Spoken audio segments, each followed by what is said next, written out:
संशय मिटाने वाली है, राम कथा सोए हुए भाग्य को जगाने वाली है, राम कथा मन में ज्ञान का प्रकाश दिलाने वाली है, राम कथा हनुमान के साथ साथ प्रभु श्री राम से मिलाने वाली है।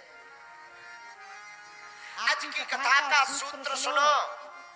आज चौथे दिन की कथा का सूत्र है, संत का क्षण अन्न का कण व्यर्थ नहीं जाना चाहिए।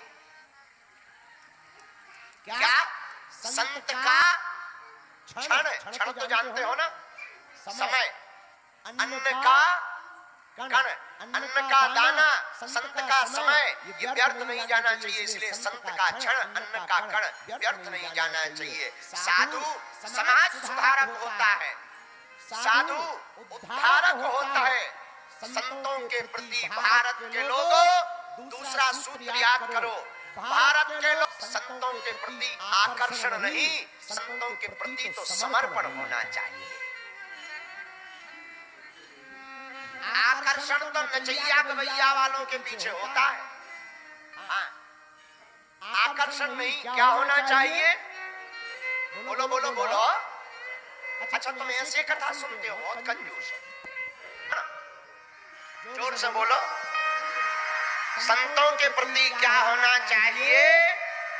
समर्पण होना चाहिए। बोलो सीताराम। क्योंकि महात्मा ही परमात्मा है। महात्मा कौन है? परमात्मा।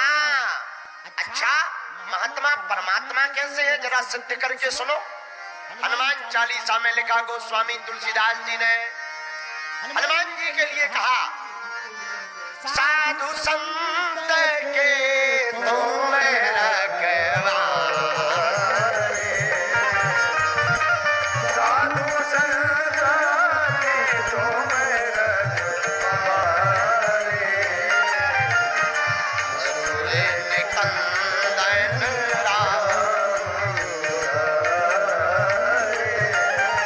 हाँ, असुर निकंदन।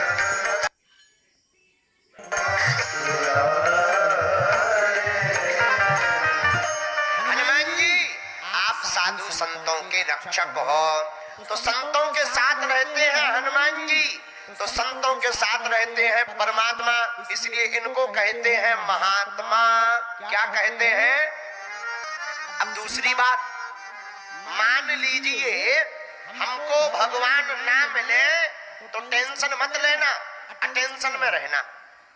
क्या? परमात्मा ना मिले तो टेंशन मत ले, महात्मा के चरण पकड़ लेना। महात्मा के चरण पकड़ते ही परमात्मा प्राप्त हो जाएंगे।